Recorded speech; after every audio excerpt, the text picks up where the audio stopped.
We're here. I got it.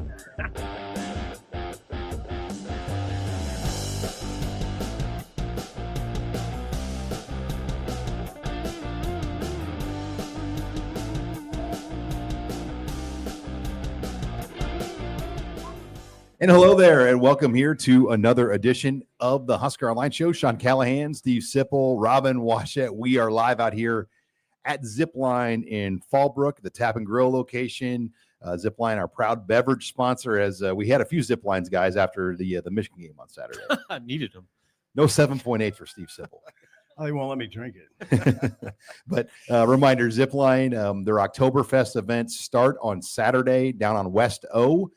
They're going to unleash the new Bach beer on Friday, and they've got a great deal going on West O at the brewery there with live music, beer releases, games, football will be on. Head on out to Zipline on West O for their Oktoberfest celebration. But guys, let's get into it because obviously it's the bye week. But man, a lot of juice has been taken off the fastball. You get off to the 3-0 start. You lose a tough game to Michigan, and I think a lot of people right now are lost. I think they don't really have a feel where the season's going to go now. It's kind of this fear of unknown as Nebraska heads into these final 8 games. Yeah, it's not that much different, except there was a couple developments that made you wonder. The main one was the offensive line, right? I mean, I don't think we anticipated on the first series sitting up in the press box going, hey, what's going on? Why the tackle's not blocking anybody? I didn't anticipate that. I didn't anticipate that issue. So now I don't know. You have some things that sprung up, but that's what happens when you play one of the better teams in the league. We'll say one of the top 6 teams in the league. Right. I think that's something you got to there's a fine line on how you evaluate this. Yes, Nebraska had every opportunity in the world to win that game and have a major stepping stone for taking the season to potentially, well beyond what anybody would have expected. But now that you lose that game and the manner in which they lost changes the tenor a bit, where, not only are we worried about them stopping the run, but can they block the edge rushers in the Big Ten? I mean, Michigan's a high level roster, but I don't know if people would put them at the top echelon of the Big Ten. No, they don't. I mean, we talked about this last week or after the show. It's maybe they're the 4th best team in the Big Ten, and the talent discrepancy, especially on both sides of the line of scrimmage, was pretty staggering. So I think that's where that feeling of, oh no, comes in, is that, as we all know, we've learned the hard way over the last, 15 years. If you're not good on the lines, you're not going to win in this conference. And right now, maybe 2 of the biggest weaknesses on this Nebraska roster are on both sides of the line of scrimmage. So we need some good news here. Here's the thing, though, Dylan Raiola, the way he played on Saturday, and it was weird to me how much national, I don't want to say criticism, but there were just a lot of opinions about Dylan Raiola out there still. But if you watch some of the throws he made in that game, without those throws, Nebraska's not in that game. And I do think his arm is good enough to get Nebraska to an 8-9 win type year. I think, are they good enough to beat the elite teams in the conference is kind of what we don't know. And they failed their first test. I would put USC in that category as an elite team now based on what we've seen. And obviously Penn State's going to be an elite team. But other than that, they're going to be in some tough games the rest of the way. I mean, every one of these games, as you know, in the Big Ten are not easy. Michigan State put up a lot of points and yards on USC last week. And they're going to come in here off a bye as well. And they've got a mobile quarterback. When you look at the schedule remaining, a lot of the teams Nebraska plays have mobile quarterbacks. Michigan State, mobile quarterback. Maryland, mobile quarterback. USC, mobile quarterback. UCLA, mobile quarterback. Iowa, mobile quarterback. So the lack of pass rush is probably my other real concern. Nebraska only has, in the 2 Power 4 games they play, they only have 15 pressures on quarterbacks. A year ago in their first 2 Power 4 games, they had 51 pressures. Yeah, that's a good stat. I think I don't look at it too much differently now. You're going to have to win a bunch of close games to get to where you want. The only thing that I guess I'd come out of that Michigan game a little more concerned about is you have to put a lot on your quarterback now, because the run game probably isn't where you want it. So what's that mean? Dylan, I mean, it's a lot on his shoulders now. And that's where I push back towards a lot of this national criticism Dylan's been getting for whatever reason from various national analysts, like he's the problem. I put him at like the bottom of my list of concerns for Nebraska right now, in the sense that he has to do everything. The running game isn't good enough. The offensive line isn't blocking well enough. The defensive line isn't getting off the field because they can't stop the run. Like to put all that expectations on one player's shoulders, regardless of the quarterback, regardless of his profile, I don't think is fair, especially given the level that he's playing at right now. I mean, outside of the pick last week, he's done an excellent job of taking care of the ball. He's completing roughly 75% of his passes. His touchdown to interception ratio is through the roof. So, I mean, like all the things you wanted him to be thus far, he's been. He's just not getting any help. I think the unknown is how far can you go in the Big Ten without elite line of scrimmage play on both sides? And right now, Nebraska does not have the elite O-line play nor the elite D-line play. And a year ago, I would say they had fairly close to elite D-line play. Mm-hmm. Yeah. And you know, you saw what they did to teams with Iowa. You know, the running back was the best running back in the country, and they shut him down to his worst game of the year. Ohio State, the national champions, had their worst rushing game of the season with only one rushing first down. They don't have that. So that is, you know, I think you saw John Butler have to get creative with the scheme and the four-man fronts. And, you know, I think this defense will continue to develop, but they've got to build this around the Armor Raiola. I think that is, if you're ranking how you do this, the Armor Raiola is number one. And then, you know, some of the other things have to fall in place. Well, they do have good receivers. I mean, they put a lot of money into the receiver core, and that's a good core. It is the passing game. This is going to be an offense that leans hard on the passing game. You can do this. I mean, you can get to 9. I mean, this is a big coaching challenge. And you know what? Teams all over the country have to negotiate weaknesses on their 2 deep. Nebraska's got to negotiate some pretty profound ones when you're a little deficient up front. That obviously is a big issue in the Big Ten. Now, I'm not convinced that tackle is going to be an issue all the time. It was in this game. They can, you know, we'll talk about Elijah Pritchett later. There's things they might be able to do there.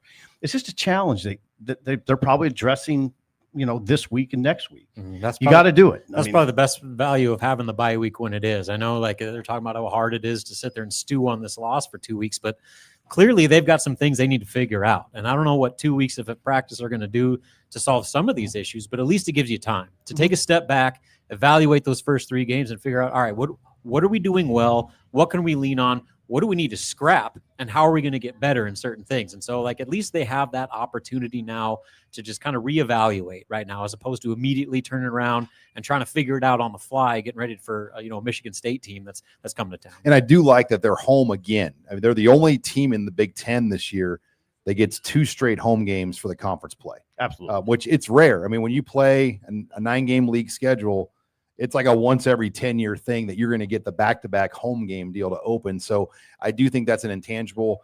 Just having them at home against Michigan State will be a difference. I mean, I think Nebraska will be, if I had a guess, at least a touchdown favorite, maybe 8.5 points. I haven't seen it. Have you seen an early number for next week, Rob? I have not. I haven't seen one. And now here's the thing. The other thing is teams do evolve. Nebraska can get better. It doesn't have to stay the same. Now, I don't see, like, on the defensive line where there's going to be a guy that comes from nowhere and rescues them. I don't see that. But when I think about parts of the team that can evolve, like Mekhi Nelson can come on. I think he'll be the clear number 2. I don't think there's really no doubt in my mind. It's just how good can he get? Mm-hmm. Can you fix the tackle situation? Mm-hmm. You know, I think at least there's options there. And that's kind of what we talked about all offseason, is like maybe the biggest difference between this offensive line group and previous ones is they do have options. If one guy got hurt or one guy struggled, they didn't have anybody else. Right. Or you're throwing a true freshman or redshirt freshman in there who's not ready, and then you don't have any improvement. So at least now they have veteran guys that they can turn to, or they have a Tyler Canuck. You have Elijah Pritchett. Right. I mean, you can throw it, you can move Gunnar Gatula around to see if maybe he's a better fit on one side or the other. So that's the one luxury that they have this year. And again, going back to this extra time they have now with the bye, like that's where you start experimenting a little bit. You have an opportunity, a full week of practice to just try different things, evaluate different things, and see maybe if you can find a spark somewhere compared to what you were doing last week. And guys, we have a few super chats, and if you want to chime in with the super chat, we'll work you in the live show. It's not our normal post-game show, and I hope some of the shenanigans with super chats aren't the same tonight as we deal with our post-game. But Kurt Peterson chimes in. I want to get one in here before we Kurt goes, yes, this is my real name. It's not dirty. Anyway, I'd like to say congratulations on your 50,000 subscriber goal. It's taken a lot of work for you guys to get to the best show around, now on to 100,000. He's referring to we're 50,000 subscribers on YouTube now. Whoa. That's You know good. that? It's a lot of people. Hey, thanks, everybody. That was our first applause of the night. Thank you. Thank you. All right. Well, let's before we shift Thank you, over to the offensive storylines here in the bye week. We're at Zipline Tap and Grill in Fallbrook for our live show. We do 4 of these a year. We've done our preseason show. Great turnout here again tonight for our bye week show. Yeah, thank you, everybody. We'll have another one around the bowl game, and then we do a spring show. So we're really, really honored to be partnered with Zipline. They will have their Oktoberfest festivities going on here over the weekend over on West O Street at the official brewery there. Live music, beer releases, games. They'll have all the football on, food. Go on out to Zipline on West O at the official brewery and tap room there for the Oktoberfest. We're also brought to you by Applebee's. The Ultimate Trio is here at Applebee's. It's perfect for your game day. With this app, you're the play caller. You pick any 3 apps, 3 sauces for your Ultimate Trio for just $14.99 with over 80,000 combinations. Applebee's has one that you will enjoy. Plus, enjoy your half-price appetizers Monday through Friday, 3 to 6. Every day from 9 to close. Wings, mozzarella sticks, pretzels, you name it, half off. Perfect for your game day. And also, and if you go into Applebee's and just say Huskers, Steve Sipple's buying your wings for you. Yeah, I don't mind either. Take it out of his check every week. guy. And it's getting out of hand, but we What do a it. guy. But you'll get a free order of 6 boneless wings for $10. Tell them Huskers. That's Applebee's in Lincoln, North Platte, Scottsbluff, Kearney, Sidney, Grand Island, York, and Columbus. Thanks to Applebee's for being a sponsor here as well in the Husker Online Show. But let's get into the offensive storylines, because I want to go back to the Dylan Raiola criticism, because I do think that had become just a big topic this week, where all these national guys are just, they all have opinions about Dylan Raiola. And Michael Sevier on Big Red Wrap Up brought up a good point. A lot of it has to do with just the Mahomes stuff, like the fact that, you know, there's some of these national guys that just do not like that he mimics so much about Patrick Mahomes, and it leads to a lot of this commentary. I'm in the dark a little bit as usual here. Are they criticizing his play? Everything, yeah. Really? Yeah, I don't get that. I mean, I don't either. I think The it's bottom line is, I mean, if you talk to, I mean, okay, I'll drop a name, Jerry DiNardo. There's no question where the strength of Nebraska's team is. It's number 15. Yeah. I mean, Imagine where they'd be without him. Like, Right. that's what I don't understand. Like, it's just easy. It's lazy, and it's low-hanging fruit for these national guys. Like, all right, well, he's a lightning rod guy. He looks like Patrick Mahomes. Let's make fun of him and say he's the problem. When anyone that has watched Nebraska football this season knows that Nebraska, like, everything runs through 15. He does everything for this offense because the running game isn't producing at a high level, and anything that they score is off Dylan Raiola's playmaking. Not just like his arm, but his mobility. Like, they talk about how he can't run. Well, his shiftiness in the pocket against Michigan, how many completions were rolling out of the pocket or evading a rush or trying to throw in the face of pressure? So that's, again, like it's annoying. It's frustrating that is where the national narrative has shifted. Like, of all of Nebraska's problems, we're blaming Dylan. Like, again, he is like 99 on my top 100 list of Nebraska problems. Some of the criticism you hear, his pocket awareness. Well, his pocket awareness saved a lot of plays on Saturday. That's what I'm saying. He stepped up and was able to keep some plays alive. Is he the most mobile guy? No, but he moves well enough in the pocket to make plays and get things done down the field. And the Hail Mary throw, I mean, how hard is that to execute? I mean, that is one of the more, one of the better throws we've seen a quarterback make in that situation, to put it right on the money to Ja'Cory Barney. And that changed the game. I mean, without that throw, who knows what the game's like in the second half. Yeah, they didn't really capitalize on it. What Dylan really needs now is a run game to help him. I mean, and I don't know. Get those safeties up. Yeah, I think that can improve. There'll be games where it's a little easier than other games. To me, it's an offensive line issue more than anything. And then number 2, it's the backup running back. You got a pretty good number 1. You got to figure out number 2. And you got to make sure in your line has to produce. Wasn't great. It wasn't great against Michigan. I mean, Sean, what was the stat? Emmett Johnson ran 5 times for 10 yards. Yeah, he had 14 carries for 55 yards in the first half, 5 carries for 10 yards in the second half. Yeah, and they only ran Mekhi Nelson two times, 3 times. You got to get him going. Now, you guys don't have to agree with me. I think he's clear number 2. Mekhi? Yeah. I mean, it's hard to say because we didn't see Quentin Ives at all play. So yeah, I agree with you on that, because Quentin Ives didn't even see the field where the week before he did get the number 2 carries. Right. Yeah. And again, though, like, I don't feel really good about any of those number 2s or those backup running backs, because none of them have done anything. Right. I mean, sure, you had some good games against like Houston Christian, but who cares? Like, that doesn't do anything as far as how you're going to beat Michigan. So that, go back about the offseason, Nebraska not going and either retaining Dante Dowdell or going and getting a high profile, or at least higher profile transfer running back to complement Emmett Johnson, is you're kind of kicking yourself right now, just because look at their red zone struggles right now. Their ability to have that hammer back that's going to get you the 3 or 4 or 5 yards, the way that Dante Dowdell, where all of his touchdowns came inside the 10-yard line almost, like that is what they're missing right now. Where Emmett, he's limited in what he can do. He does a lot of things well, but that between the tackles, sledgehammer style of running is not his strong suit, and Nebraska's missing that greatly right now. I can't remember a time where the number 2 position has been this undefined. I mean, generally, I think like, okay, when Terrell Newby was here, you had Divine Ozigbo as the number 2. You had Anthony Grant and Emmett Johnson and other guys here together. It's so undefined right now. Even like when Josh Davis lost the job in 2003, guess who his backup was? Corey Ross. I mean, so they've always kind of had a good guy ready to roll, and it could be Mekhi Nelson, but it could be that just hasn't established yet. I said this to you earlier in the week. I would have loved for the Houston Christian game for Mekhi Nelson to get 13 carries, but he was held out. Coach's decision. I mean, it wasn't a talent issue. No, it was he was held out because Matt Rule wanted to hold him out for something. We don't know what.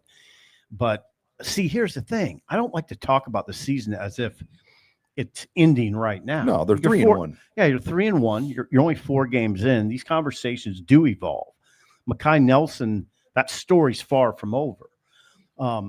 So let's just see. Let's just see what it looks like against Michigan State.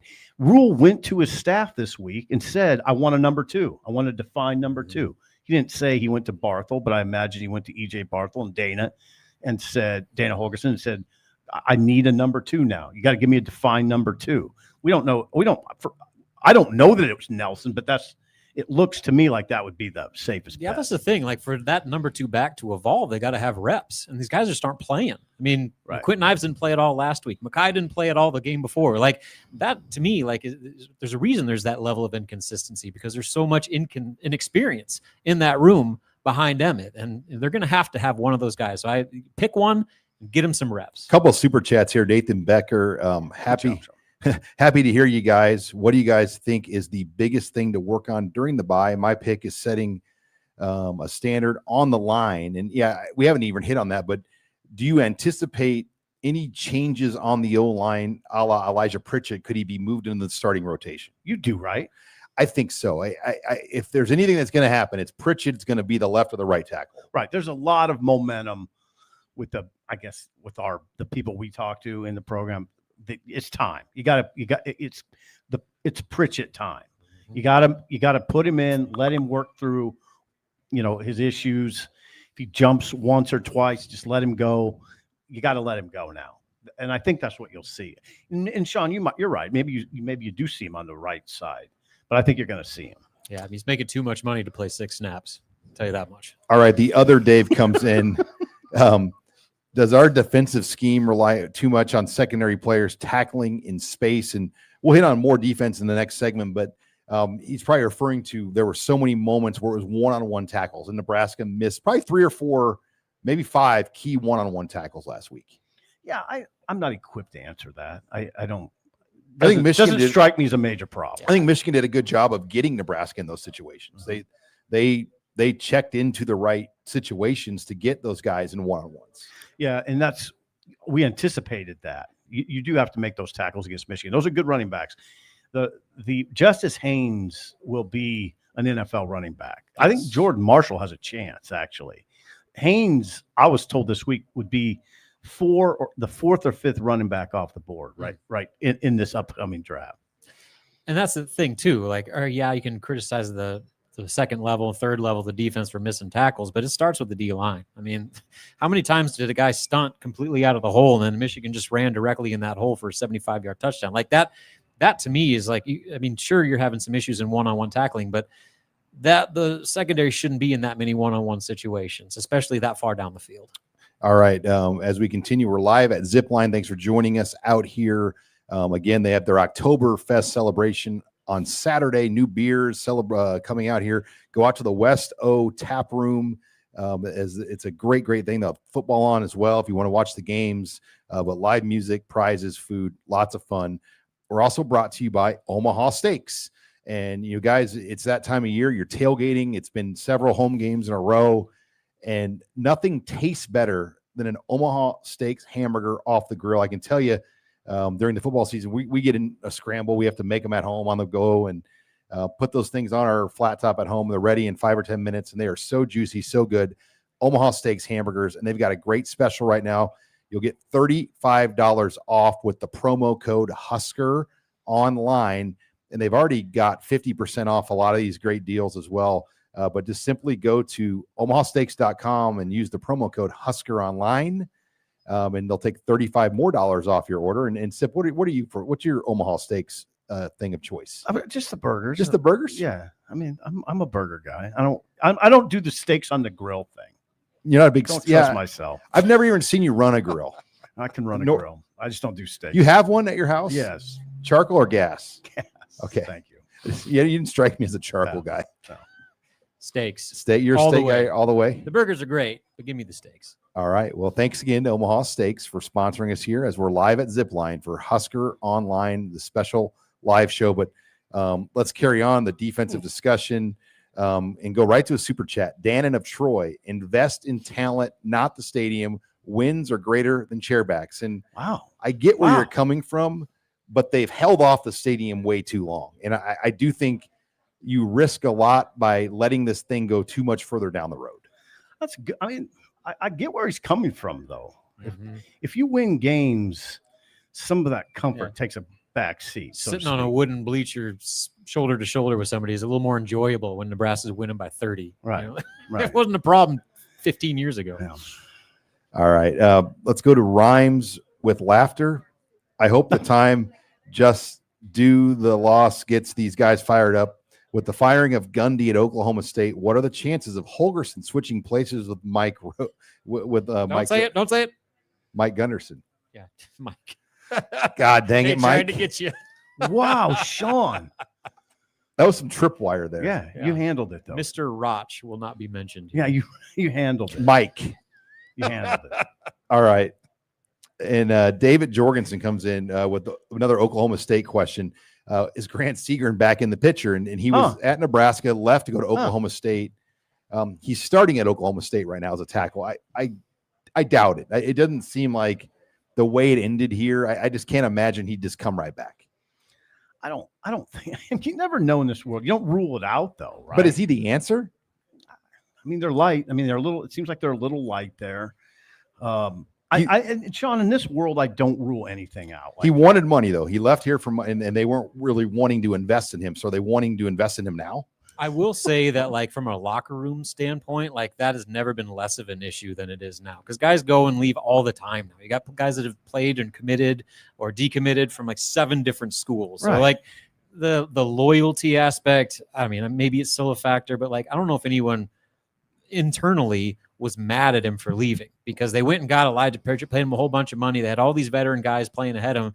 He wanted to go somewhere where he could play and, make a lot more money. So, like, I don't know if you can fault him. And if he all of a sudden in this situation says, hey guys, I made a mistake, I want to come back, I don't think the door is closed by any stretch. I think old guys like us worry about the locker room more than the kids worry about the locker room. This isn't 1999. These guys go to so many different high schools and all that stuff like that. That part of it has changed so much over the last 10 years. I think most kids just want to know, are they going to get a chance to start? I mean, when they go to a place and they get there and they realize, man, I'm not going to start, that leads to more and more players going in the transfer portal, and the politics of what schools invest in players. It does impact, just your roster, your depth chart, like who plays, because I'm paying this guy, not that guy. And there's just so many more things these coaches deal with the transfer portal. And how much money we got to make. All right. David Jorgensen, does Sam Pittman get let go at Arkansas? Not that I know of. Okay. He asked a Sam Pittman question as an additional line coach. Yeah. I don't know about that one, David. And then Jack, sure. Jack comes in here. I'm not going to say that. I don't even know what that I'm getting. Hold on. I think you're okay. Am I okay on that one? Yeah. Plain and simple, they should have gotten Marty Brown. Yeah, I agree with that. I think I do think it's a bit complicated by money. And one thing that you have to think about in that conversation is, if it was going to happen, you're going to have to pay him, I'm going to say $600,000. Because Miami totally skewed the market. Right. Like, they paid, now, like, double. so it's not as simple as paying Marty Brown. You're probably going to have to also pay Emmett Johnson more. So you're whatever you paid Marty Brown, tack on additional. And you're out of money at that point. Right. So you're going to have to find the money.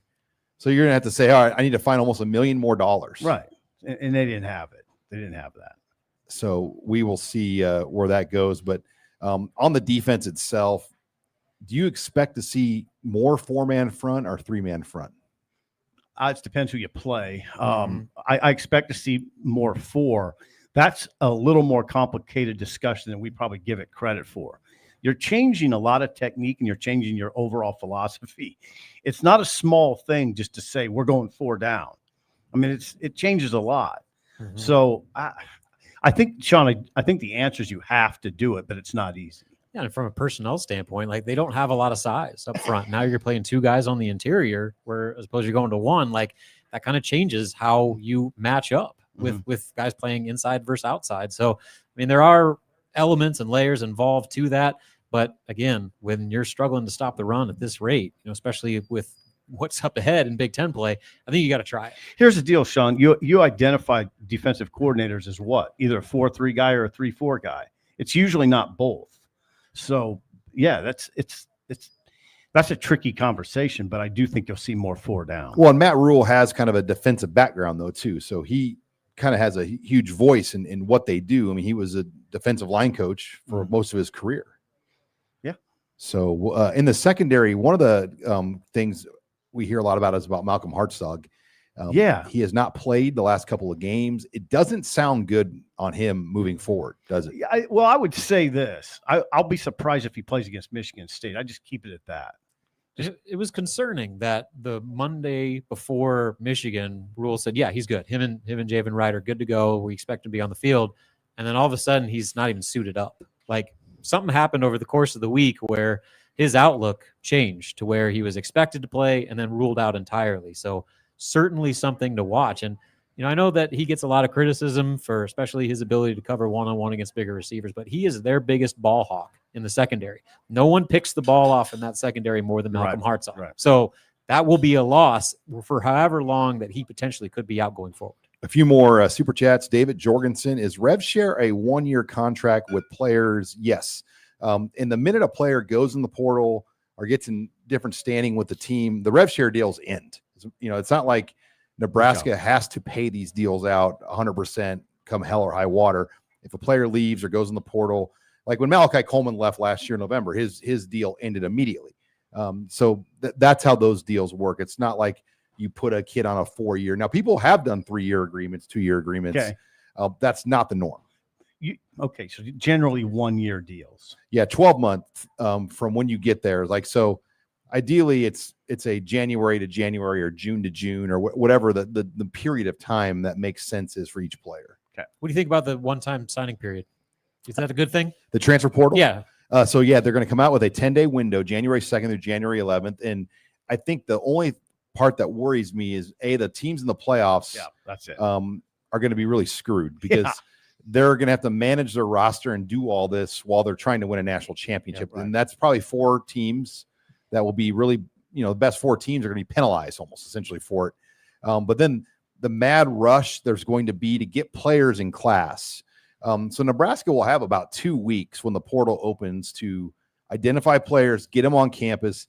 And what's going to happen is you're going to see players, they're going to go on 3 or 4 or 5 visits in a week. And they're just going to go from A to B to C to D to E all in a week and drive the market up and probably get the best deal they can get. I mean, it's wild. It's going to be an intense beginning of January. Yeah, it'll be for Nebraska. Now you got to keep in mind on their 2 deep. There's 39 sophomore, redshirt freshmen and freshmen. Nebraska's got a lot of guys to pay, in addition to whatever they decide they want to go after in the portal. For sure, it's going to be really intense. And then do you pay guys that aren't in the top 2 units? Like that's a good and question. I think you're going to see a lot of people shift away from paying the whole roster. I think you can only focus on your top 53 right now. They're, I think Nebraska has they're paying some guys that are kind of dead weight. And I Third think teamers. Yeah. And I think they hired Pat Stewart late. He needed to be here in December. He came in late February. That's when it was announced. So it would have helped, I think, if they had a capable general manager in place in December. Yeah, I'll be fascinated to see how that picture looks this offseason, to where you have a full-time general manager making a lot of money that's in charge of all this stuff that we're talking about, how to distribute your money, how to prioritize players, how to prioritize position groups, and just how to allocate the resources that you have. This is he'll be hitting the ground running as opposed to trying to catch up this offseason. All right, before we bring in Abby Barmore, I want to get one more super chat in. Red Bin 88. Based on what we know, rough estimate, how many rush yards should we hold Michigan State to, and what would you consider success outside of a win? Thanks, Husker Online crew. And look, Childs, their quarterback, is mobile. He will give you problems. So mobile teams are difficult to measure because you're not going to get a lot of sacks. So the rushing number is going to be higher. It would not surprise me if Michigan State got around a 200 rush yard number. You want them in the 150 range. But it wouldn't surprise me if they got around 200. Okay. Yeah. Based on what we've seen. I mean, we haven't seen anything that leads you to believe that this is a good matchup with the mobility of their quarterback. So I think it's going to be a tough game. I think so too. And the coach is really good for Michigan State. The closer they get to 200, the more dangerous that it is, though. So Michigan State's averaging roughly 154 yards per game. Keep it on the 150. ground. So if you're around 150, that's doable. All right. Again, we're at Zipline here at the Tap and Grill in Fallbrook for the live show, but get to Zipline on Saturday for their Oktoberfest celebration. It's going to be a great, great deal. They're going to unveil some new fall beers as well. And we're brought to you by Harry's Razors. And we all just got our Harry's Razors in the mail. No, we did. And Sipple needs a shave. I don't. I shaved this morning. But Harry's Razors, phenomenal product. I told Sipple I use their aftershave, their face balm. They have shaving cream, tons of great products at Harry's Razors. And the best part about Harry's is they don't break the bank. They don't. I mean, sometimes these razors are so expensive, you almost need a cosigner when you go to the store to buy these things. And Harry's has perfected a affordable razor that is high quality and gets the job done. And we're proud to be linked up with Harry's. We've got a great deal for our Husker Online viewers and listeners. Our listeners get a Harry's trial set for only $8 plus a free gift. Go to harrys.com/Husker. Again, that's harrys.com/Husker. And you'll get the free trial set for only $8 and a free gift as well. Thanks to Harry's for sponsoring us here on the Husker Online Show. All right, let's welcome in Abby Barmore to the show. Abby, welcome. Hello, Hi, Abby. everyone. She's got to use my camera. We're having You some got my technical mic up? difficulties. Yeah, your mic is up, Abby. Perfect. Hi. Hello. Hi. Abby always brings the sunshine to the show. Abby, so we're God, we need it right now. we sure do. Good God, we need it. yeah, we kind of. I mean, we kind of are doom and gloom. I'm disappointed. I set a bad tone, but Abby, what do you got? What's the mailbag going? Yeah, let's bring up the energy here. What players were underutilized the most in the first 4 games? Ooh, Heinrich. Right. Carter Carter Nelson. Elijah Pritchett. Yeah. Those guys come to mind. I don't think there's a lot of that, though. Yeah, they played like 100 guys the 2 non-conference Played a games. ton So of I don't guys. know, like everybody got their chance. They cut down that rotation significantly against Michigan. Oh, they did. Where they had like 19 guys on Right. defense. I don't remember how It's 18 on offense. Yeah, so maybe that's kind of what you're looking at now, where everybody got their chance in non-con, but like who do they need to utilize more in Big Ten? What about play? Mosey?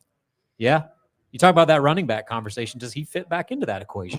I don't know where he fits. I know He's that's in a problem. danger. He's too good to just be lost in no man's land. Yeah, he's in danger of being caught in between. We've seen that a lot over years with various players that get you don't know where they're at. I hope they settle him somewhere.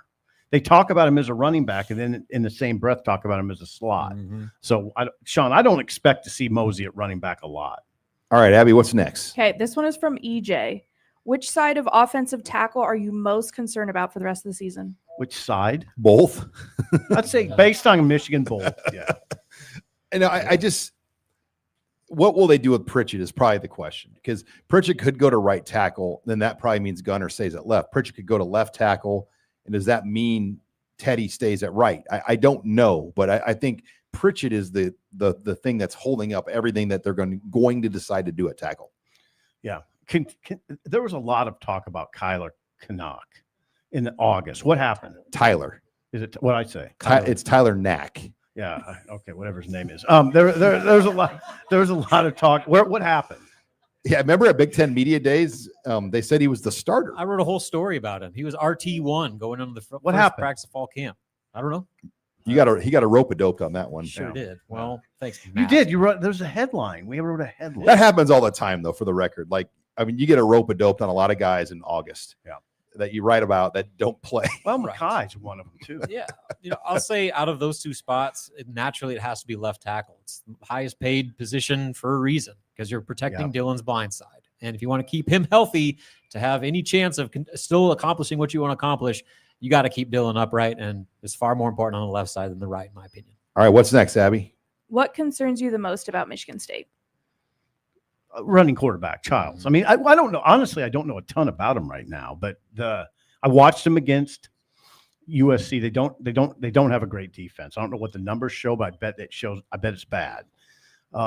Childs I think Childs is a better quarterback than Underwood. Let's put it that way. Really? Yeah. So I'd start it with that right there. And they beat Boston College in a shootout. It was a good win for them, and they played somewhat of a shootout with UCLA. I mean, Michigan State, I can guarantee you, thinks they can come in here and win. Oh, 100. Yeah.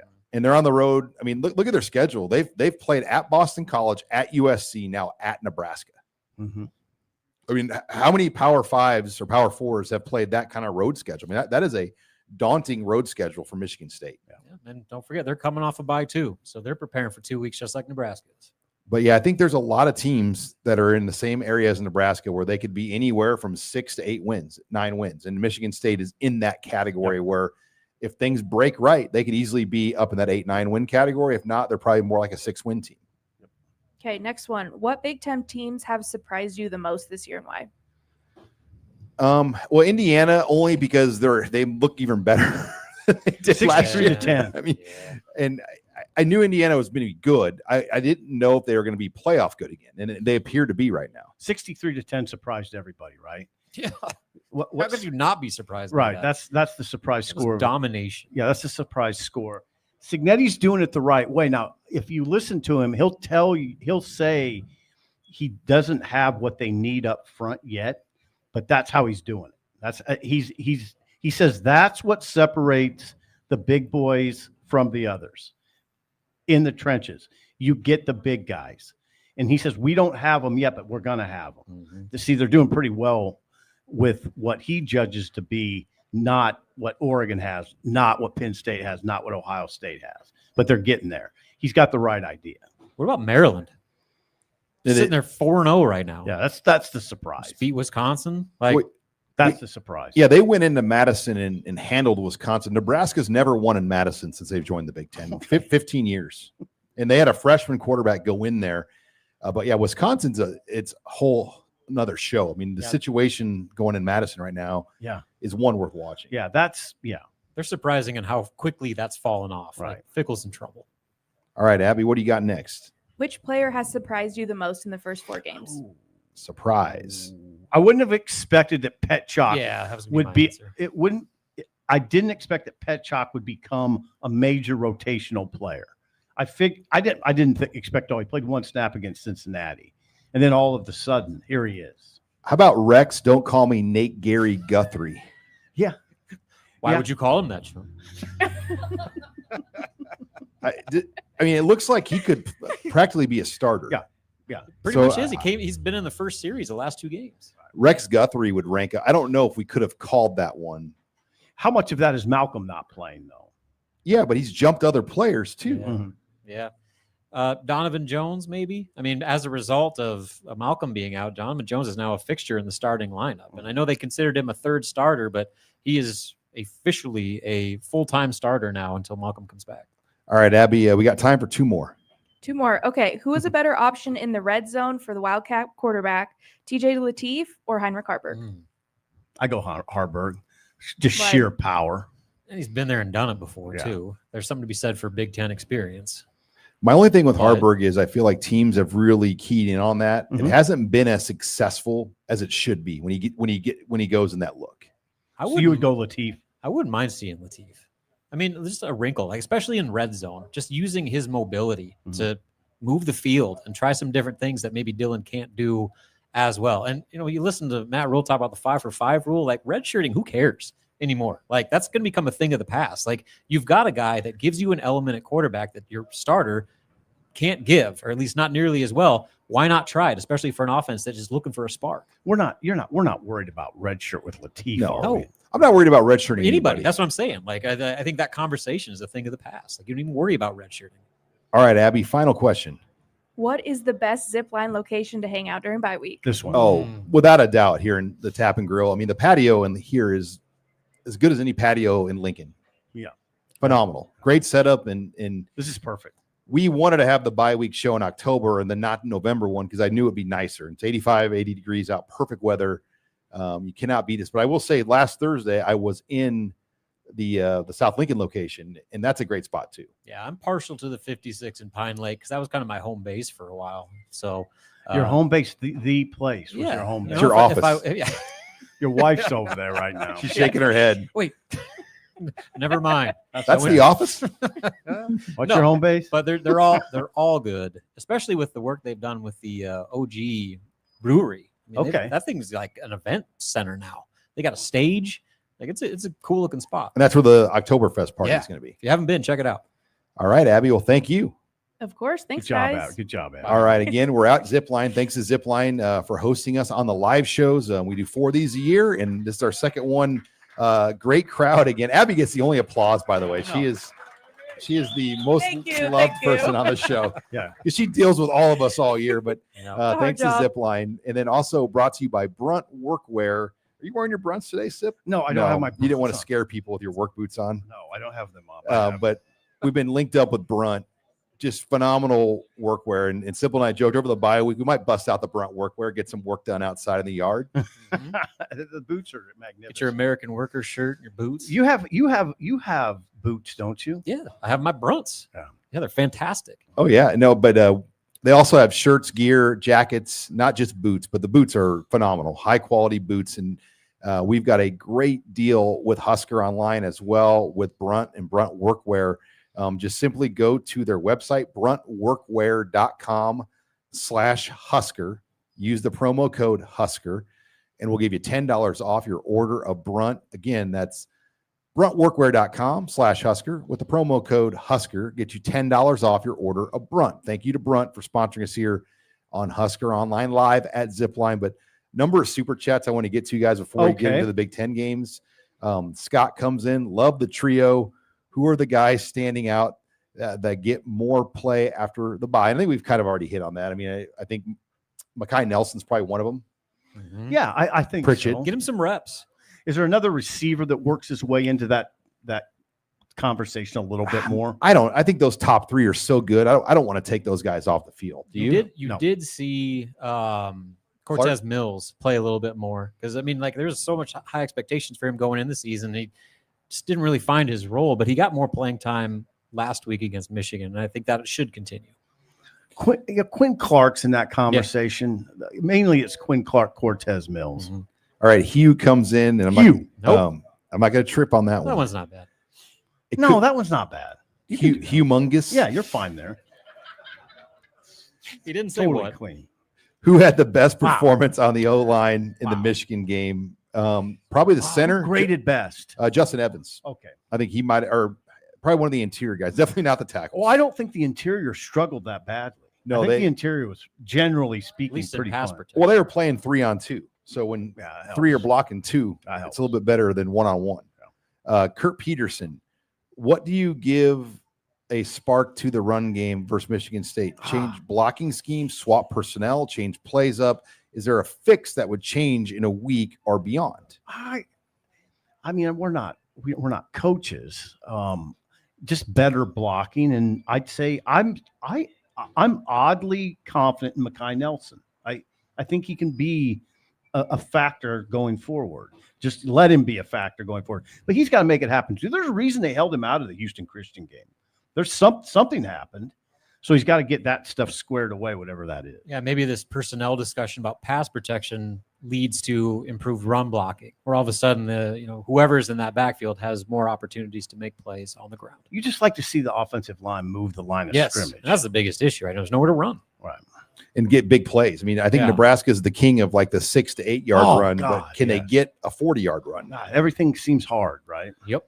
Alex comes into the super chat here. Even with Pritchett's issues, do we finish out the season with Gatula or start Pritchett with the talent that is how much he's getting paid? I don't think we can blame him for the offsides on Saturday. And I tend to agree. I think the offsides one, you're being pretty critical if you say it was completely his fault. The Michigan player did completely jump into Nebraska, and he jumped, but they penalized him on that because the Michigan player was able to get back. I honestly didn't know that was a rule, that like if you're not close enough to the player that's jumping, you're still liable for a false start. Apparently that's a huge call. I'm with Elijah on that one. I was not aware. It was $1 million call. Yes, it was. John O'Reilly, gentlemen and lady, appreciate you, of course. We want elite line play. How much better can we realistically get this year through learning and development and scheme? Thank you for everything you do. Go Big Red. You can get better. Teams do get better. Units get better. It was a bad game for the tackles. I wouldn't say it was a bad game for the interior line, and those tackles can get better. Yeah, and they're veterans. Like, they're not trying to like get these young guys to come along. Like, these guys know what it's about, and you would hope that they have the onus upon themselves to do whatever is necessary to take their game to the next level. And David had a Pritchett question comment there, and Okay. we've kind of hit on Pritchett, kind of one that we've already covered, but I do want to get in the Big Ten games, guys. Okay. There's a few that are just massive games. USC goes on the road to Champaign. That's an 11 a.m. game. So that would be a 9 a.m. kick Pacific time on their body clock. But for Lincoln Riley, they're a 6.5-point favorite Wow. against a very wounded Illinois team right now. Illinois, DiNardo told me not very good up front on offense, which is really strange for a That is Bielema team. surprising. On the other hand, USC good up front, really athletic on their offensive line. They run counters, they pull their guys. That's it. Watch their offensive line. It's really athletic, big and athletic. Yeah, this is a critical game for Illinois. After that, just humiliation where Kirk Cignetti's saying we crushed their will on the other sideline. Like, you better respond. Otherwise, your season's tanking fast. It's a very fascinating game because of what Sean said. It's a tough travel game for Yes. USC. Is USC real? We'll find out. Yep. And going into Champaign, it's not like a glamorous place. No, I mean, not at all. It'll be cloudy and like windy, just like I don't know about that. But guarantee it. Guarantee. And I wonder if I'd assume it's a sellout, but you just never. I don't know. Illinois is their students are hard to read. We've Yeah. been there where it's Yeah, they are. like completely empty. Yeah. Indiana at Iowa. Iowa is only an 8-point dog, and I say only just because of what Indiana did last week. I mean, is that a game where Indiana could win by 3 scores? Or- yeah, it could. I don't know that I expect it. If they do, then you just say Indiana is the 4th best team, or maybe better than the 4th best team in the Big Ten. There's no. Then it's the end of that conversation. They're one of the top 4 Yeah. if they win that game. Yeah. And depending on how convincing it is, you could make a case like, are they in that top 3 discussion? You could And make. I think that they're certainly on their way to getting that. It's a weird game just because Iowa, for some reason, plays teams really well at home, especially ranked teams. And I think they're just leaning on that. Maybe the emotional high of what Indiana did. Iowa's tough. They make things difficult. Nothing's easy with them. Maybe they're counting on a lapse from Indiana. I'm not. I picked Indiana to win and cover comfortably. And Ohio State goes on the road to Washington, and that's only an 8-point spread for Ohio State, which is interesting. But Washington is very good at home. They've got a big home win streak, but that will be a real test for Ohio State just to see how good they are, because It will. Because Washington at home is really hard to beat. Washington's a popular How are they not upset ranked? pick. Yeah. How are they not ranked? They didn't receive a vote in the AP That's poll. crazy. Because they don't have a lot of name recognition. No, not one vote in the AP poll. Odd. Like, who in America could name a player in Washington's team? Damon Williams. Well, I'm not you. I'm talking like average Joe fan. Yeah, not many. UCLA Northwestern, that's at Northwestern. I mean, that game could be empty. Oof. With no people. It'll be on that little pop-up stadium on the lake. I mean, there won't be any UCLA fans there. No. No. And there probably won't be any Northwestern fans there. It'd be fun to go. But then the Yeah, it nightcap, would be fun to is maybe one of the biggest of the year. Oregon at Penn State, the whiteout game. Huge. And Penn State fought hard to make sure, and NBC wanted this game because they wanted the whiteout game and they got a big game. So we'll see how that game goes. But I could see Oregon going in there and winning the game. Franklin's 1-17 against the top 10. Hello. Okay. He's Your guy. That's your guy, Sip. He's really not. I don't know why you said that. I've never said that. He's 1-17 against the top 10. I like Oregon in that game. Yeah, Oregon's tough, man. They are as put together as any team in the country. And I will say, though, Penn State at night, whiteout. Oh, God. That's the X factor What a game. among X factors. Yeah, it's a monster. So lots of good football. Georgia, Alabama. But that's at the same time, unfortunately. Same It's time. all right. Quad box. Yeah. Quad box. YouTube quad box? Yeah, absolutely. Do you know how to work that, Sip? Yes. You Yeah, do? I don't. I'm not No. doing it. You're one game. Yeah. I don't like the quad box, to be It's honest. a little too much Yeah. sometimes. But you're big. What of all the games, what one has your most interest? USC, Illinois, honestly. Early in the day, I like those early games, and I want to see if USC's real. Oregon, Penn State. That's That's the easy answer, yeah. but it's the answer. Yeah. It's national title implications in this one. Right. Indiana, Iowa, too, for me is big. Big. It's on Prime, though. You huge. going to watch it on Prime? Oh, that's a Prime. It's Amazon Prime. No, it's Peacock. I don't think the Big Ten's tied to Prime You yet. Get it. Hold on, I'm pulling this up. Yeah, you got me all confused here. It's Oh. on Peacock. Oh, Sip. yeah. It's on Peacock. Okay. Yeah, the last thing, I don't think we added Prime to our 8 TV options. Okay. I thought it was on Peacock. So big weekend of football, but hey, we want to say thank you to everybody that came out to Zipline. Great crowd here tonight. Thank you to Zipline as we enjoy doing these shows here out at Zipline. Thank you, everyone. Let's hear you guys. Woo! All right. And Robin, your dad came in town from Iowa. Yeah, got the whole crew here. Got my youngsters up front here cheering me on. Nora. And my aunt and uncle are here from Virginia, Jackie and Look at Dean. that. It's a family of. So we got a lot of family and friends here. Well, hey, thanks to everybody. Thanks again to Zipline. For Abby Barmore, Robin Washut, Steve Sipple, I'm Sean Callahan signing off here for the Husker Online Show.